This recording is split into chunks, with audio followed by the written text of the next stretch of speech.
Olá pessoas queridas, no episódio de hoje vamos falar sobre o futuro, nomeadamente o futuro dentro do setor automóvel. E é incontornável que nos dias que correm estamos cada vez mais atentos às questões da sustentabilidade, da questão da eficiência.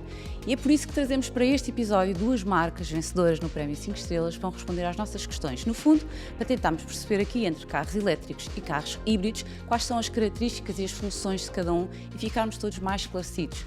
Vamos conhecer os nossos convidados.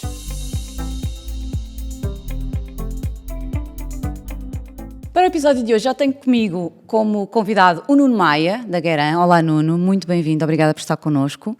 E tenho também o Paulo Borralho, da Benecar.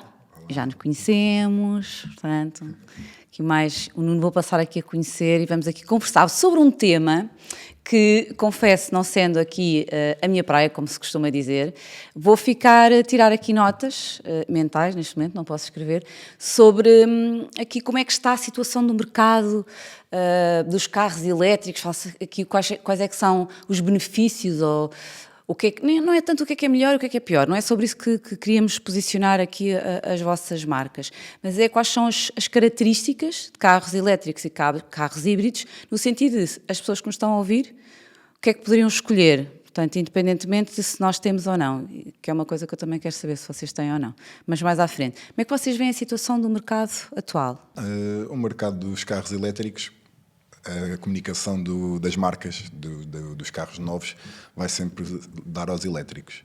Mas, na minha opinião, acho que os clientes ainda procuram muito, não é o elétrico puro, mas o 100% elétrico, mas se calhar os carros híbridos.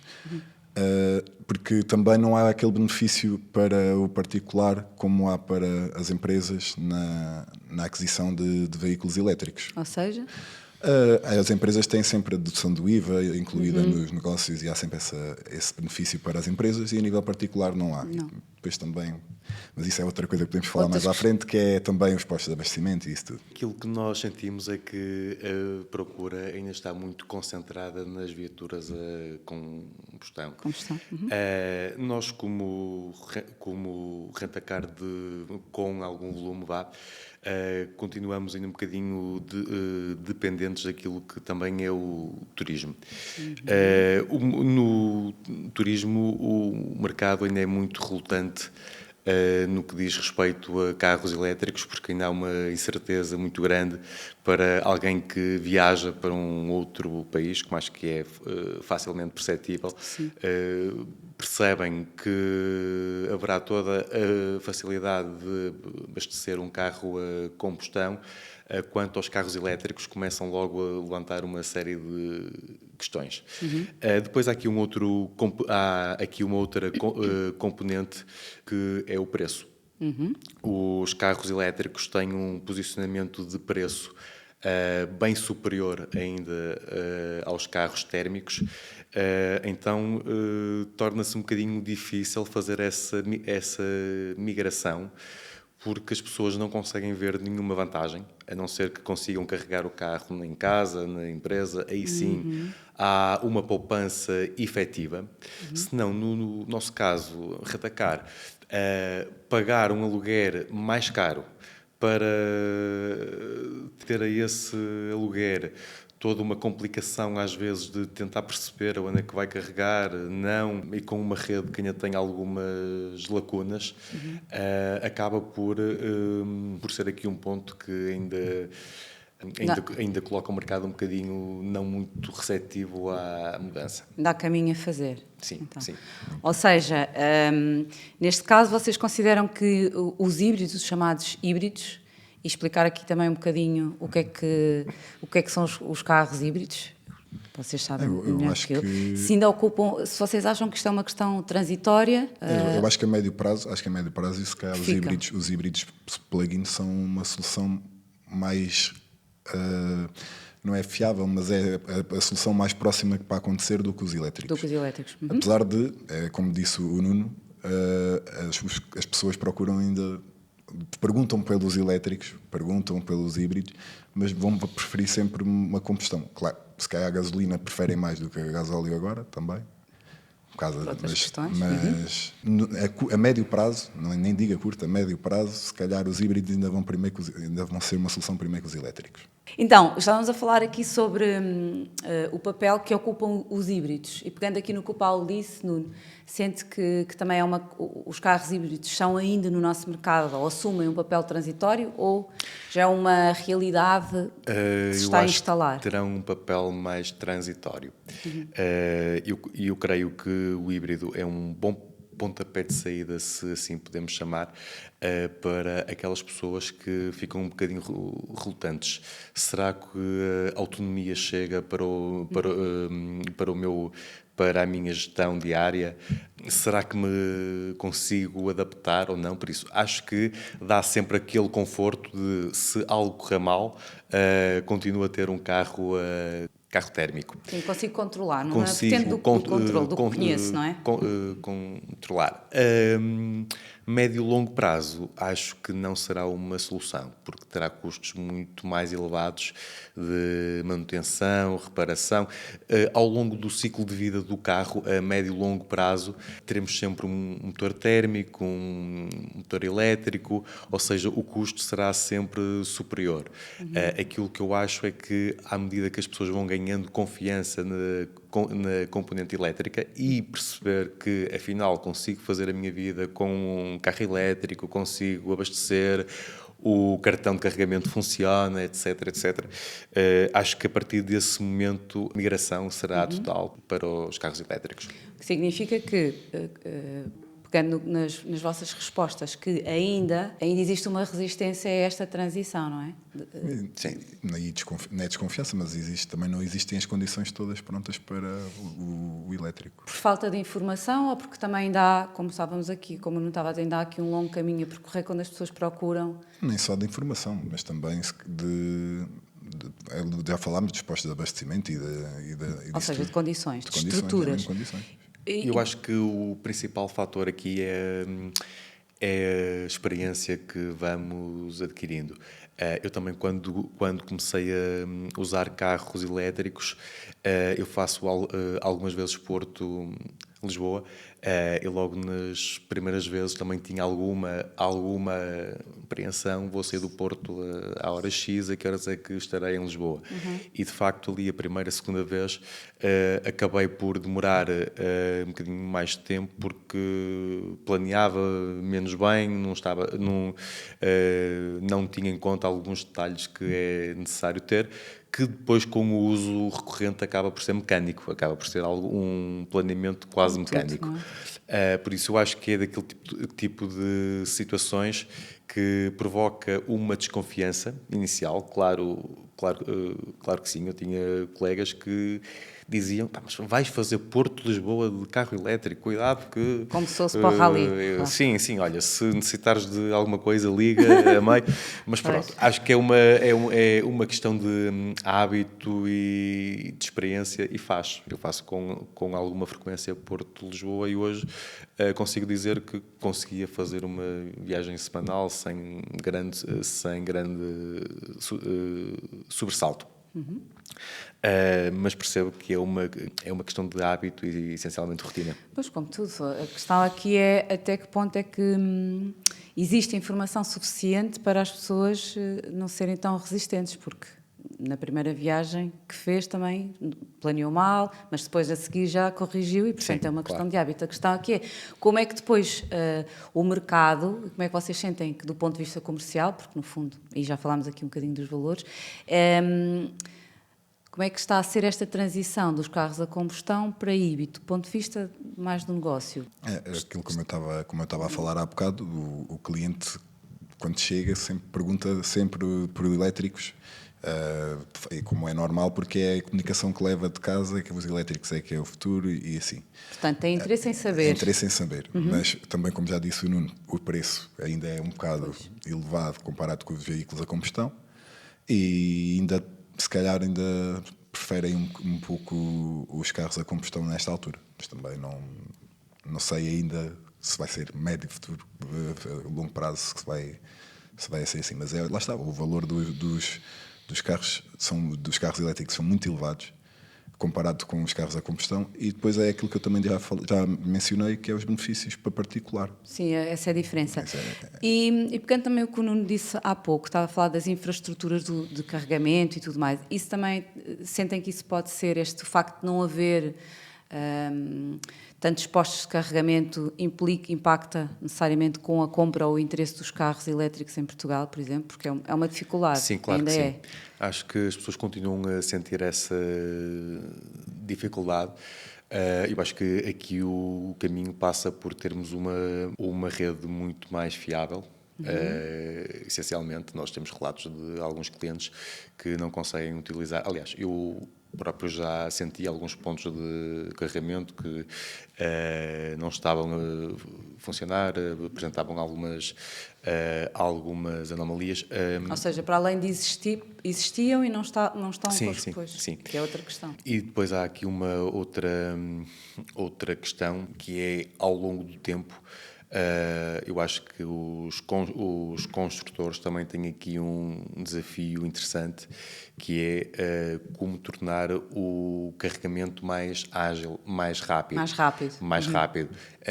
Não sei se energia solar, ou seja, algo que permita que o carregamento seja mais rápido, que a autonomia também vá crescendo, que nós percebemos que hoje, junto do consumidor, ainda é um tema muito frequente, que só tem autonomia de X.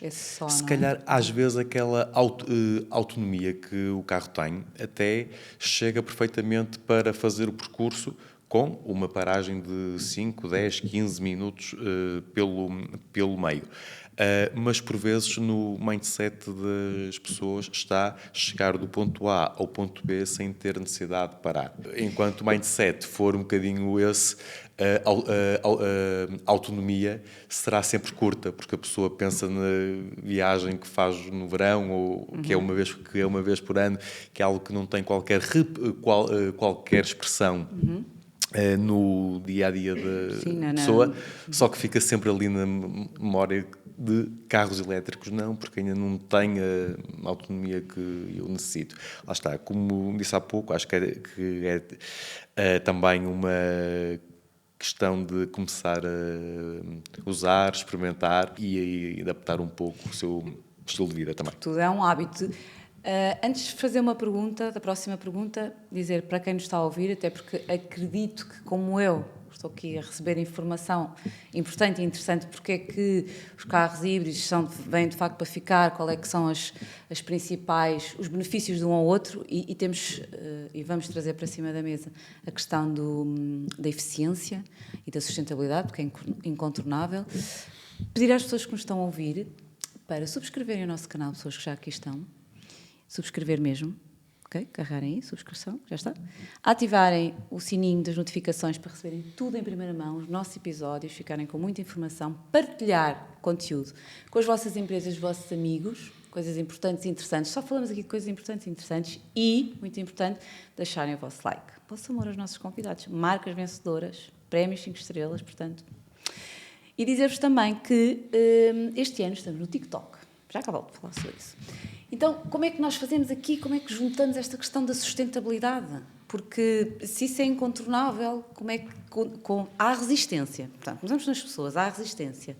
Depois existem as infraestruturas, certo? Portanto, a resistência não tem a mesma autonomia, por exemplo, como o exemplo que eu me deu. Não existem as infraestruturas ainda preparadas para. Significa que isto é um não redondo, um big no, como se costuma dizer. Em relação... Eu acho que as infraestruturas deviam acompanhar o crescimento também dos carros elétricos. E da necessidade que temos. Sim, em relação à sustentabilidade. Vou dar o exemplo. Nós, como trabalhamos com carros usados, estamos sempre ligados um bocado às matrículas, tipo, aos carros que são matriculados ano a ano. Por exemplo, os carros foram 50%, cerca de 50% dos carros matriculados em 2023 foram... eletrificados, posso dizer assim. Não são 100% elétricos, foram cerca de 20%. Mas se os carros matriculados em 2023 foram cerca de 50%, acho que o crescimento também das infraestruturas deviam chegar a esses valores para poderem receber esses carros depois para poderem serem abastecidos. Exatamente. Acho que é um bocado por aí, para ser a sustentabilidade que a gente que Que é o procura. que se espera, não é? O que se espera e o que vai ter que acontecer. Vocês têm carro elétrico? Algum de vocês tem? Eu não. Pessoalmente, Pessoalmente portanto... não, mas existem membros da nossa equipa que usam mais uns elétricos, outros híbridos plug-in, muito por aí. E vão recebendo o feedback dessas pessoas, Sim, não é? sim. Também para poderem... Nuno, Carros de serviço. Sim, nós em 2023 demos o nosso pontapé de saída no aluguer de carros elétricos. Hoje já temos uma oferta de três gamas distintas. Teremos a quarta agora no início de 2024. E sim, sempre que temos um carro elétrico novo, eu faço questão de 15 dias, 3 semanas, tentar fazer a minha vida habitual. E vou descobrindo sempre coisas novas e acho que é uma experiência bastante interessante. queria que abordámos aqui um bocadinho, transversalmente um bocadinho de cada ponto, benefícios, vantagens, desvantagens dos carros elétricos ou dos carros híbridos e como é que vai ser este caminho. Mas podemos olhar um bocadinho mais à frente e perceber da vossa experiência como é que vai ser o futuro e se este futuro está já aqui ao virar do ano ou é um futuro ainda a médio e longo prazo. Médio e longo prazo não pode ser muito longo prazo porque temos diretrizes a cumprir.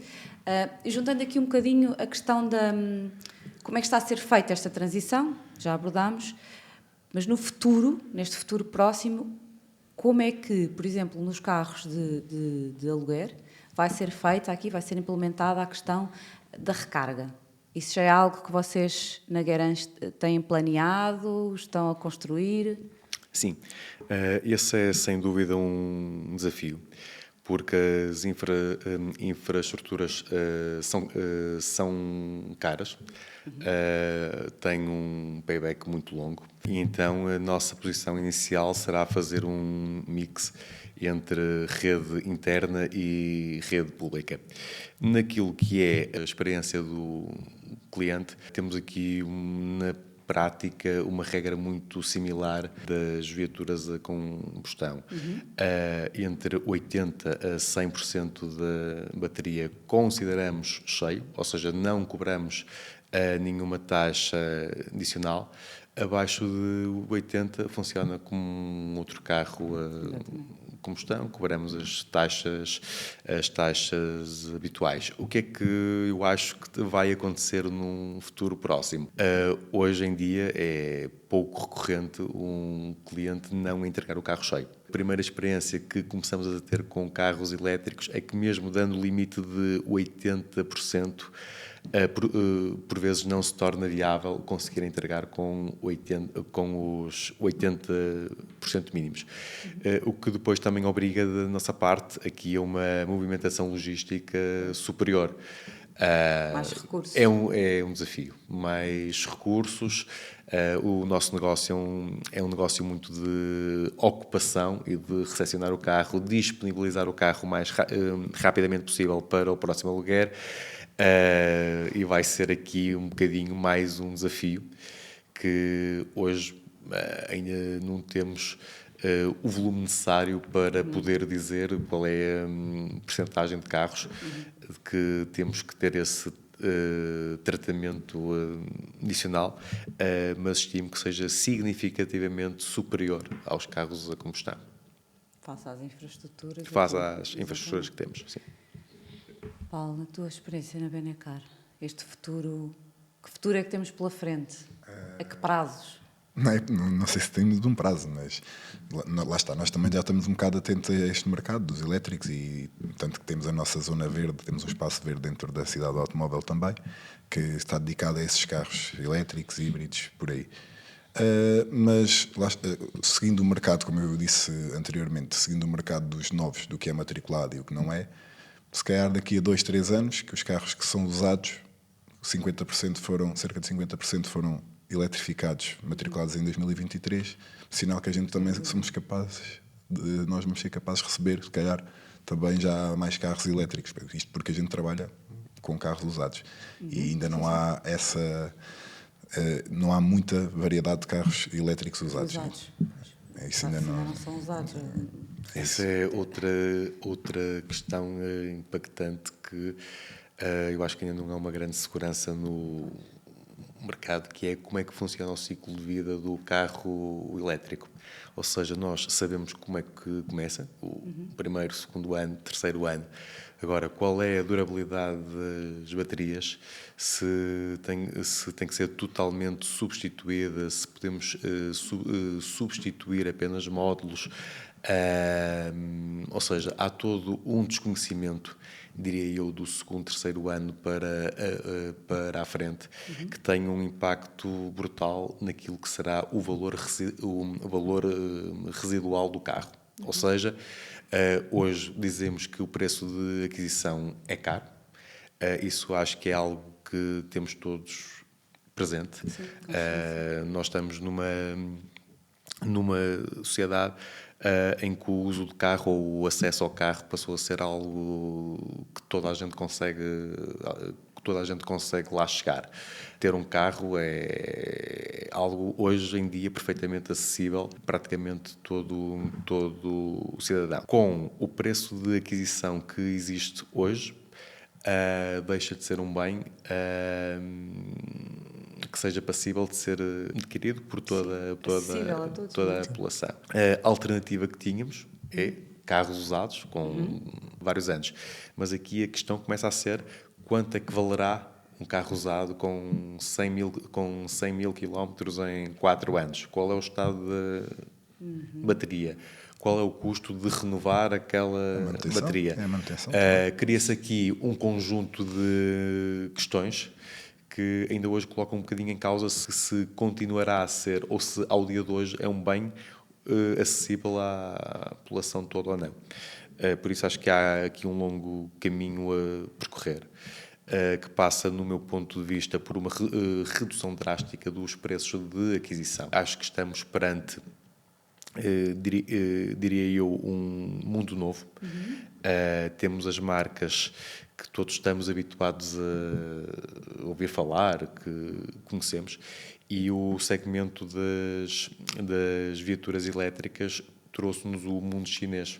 De repente, nós, nos próximos 3, 4, 5 anos, podemos ter o dobro das marcas no mercado com toda a facilidade. Ou seja, haverá uma concorrência muito superior.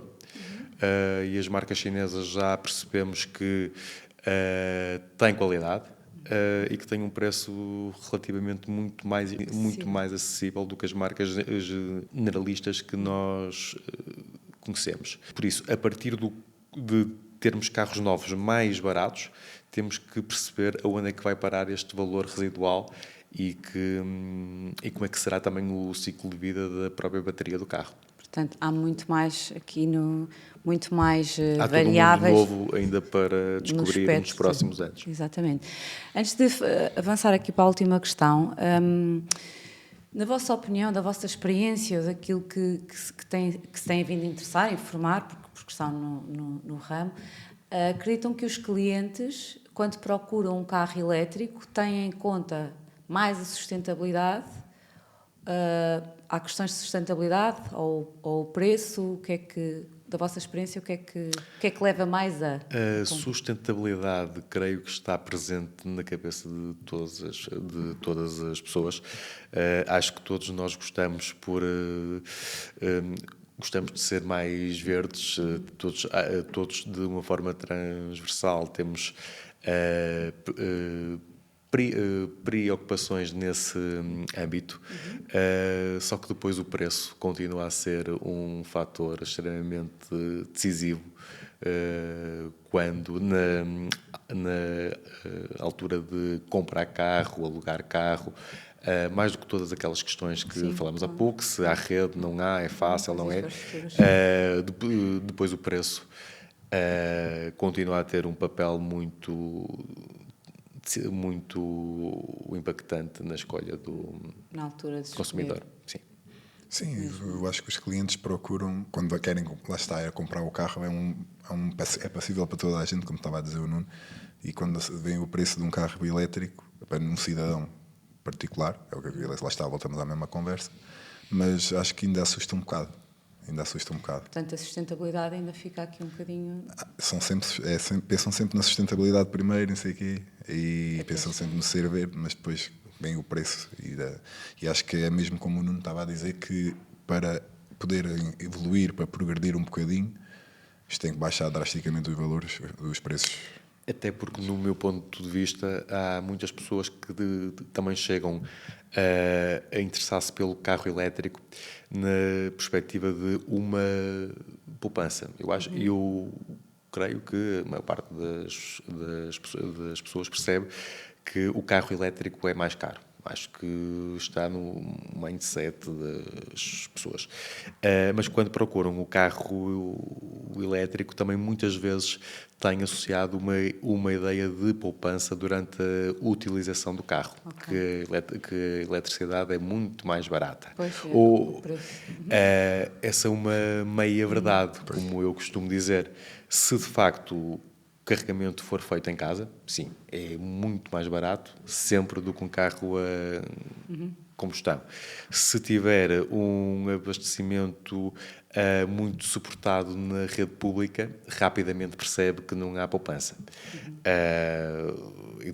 E depois essa configuração faz com que muitas vezes o potencial cliente volte para o carro a combustão, que é, então se o carro elétrico é mais caro e se no abastecimento também não há nenhuma poupança, porque não tem possibilidade de carregar em casa ou na empresa, etc., ok, vou manter-me no carro a combustão.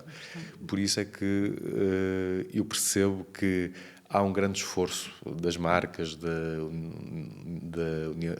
União Europeia para que esta transição seja mais rápida. Mais célebre, Mas eu creio que depois esta vontade, ainda hoje, é um bocado limitada pelo efeito do custo. Bate aqui de frente.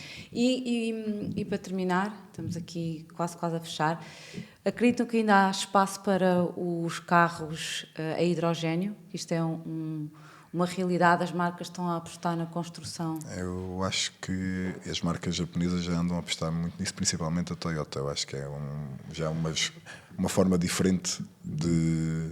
É uma alternativa, já não pensar noutras alternativas. Mas lá está, vai bater sempre também nas infraestruturas, para abastecimento e tudo e mais alguma coisa para poder avançar. E acho que vai ser outro processo igual aos carros elétricos, por isso ainda é muito mais longo prazo. Tudo o que está à volta. Mas sei que a Toyota já está a trabalhar com isso. Se bem que aqui neste caso eu acho que a Toyota nesse projeto acabou por deixar o hidrogênio também um bocadinho em stand-by para não perder o barco da eletrificação, porque torna-se difícil uma marca conseguir impor um mecanismo de abastecimento, porque depois, como nós estávamos a falar há pouco, ou há uma rede de abastecimento eficaz, ou a tecnologia pode ser a melhor do mundo, que depois terá sempre alguma limitação no dia a dia.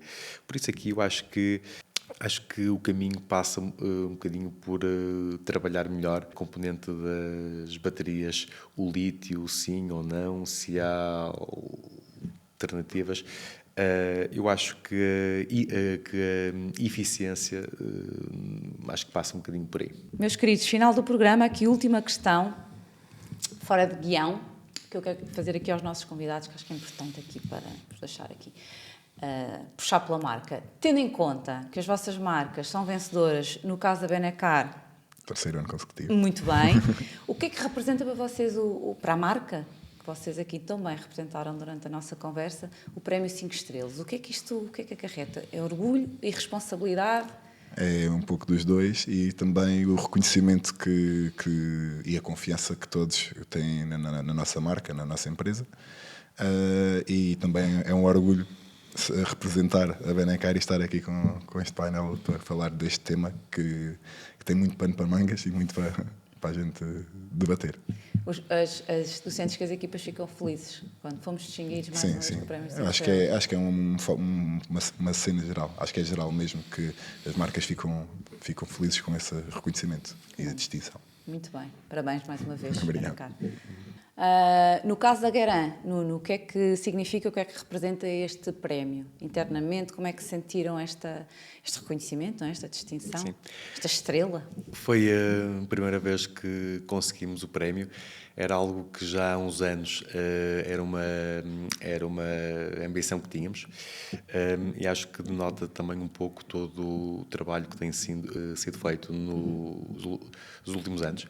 Não foi equivocado, mas nós temos uma preocupação já há bastantes anos por ser uma empresa mais verde. Posso dizer que hoje, no início de 2024, praticamente já não usamos papel em altura nenhuma do processo. Temos quiosques digitais, os clientes recebem contratos, cartas verdes, toda a documentação do carro é tudo digital. E acho que este acaba por ser também o culminar de todo esse esforço, e ficamos muito felizes que os nossos parceiros e que os nossos clientes Pelo vosso trabalho, não é? Pelo nosso trabalho. Por isso, muitos parabéns mais uma vez. Obrigada por terem estado connosco, pelo vosso contributo. Meus queridos, quanto a nós, é tudo neste episódio. Espero que tenham gostado, que partilhem bastante, que voltem na próxima semana, que trazemos mais conteúdo. E lembrem-se de subscrever o canal, já estão aqui, carregar no botãozinho, ativar notificações, deixar os vossos comentários e partilhar com os grupos. Sigam-nos nas redes sociais e, a partir de agora, também no TikTok. Volto na próxima semana. Beijinho a todos.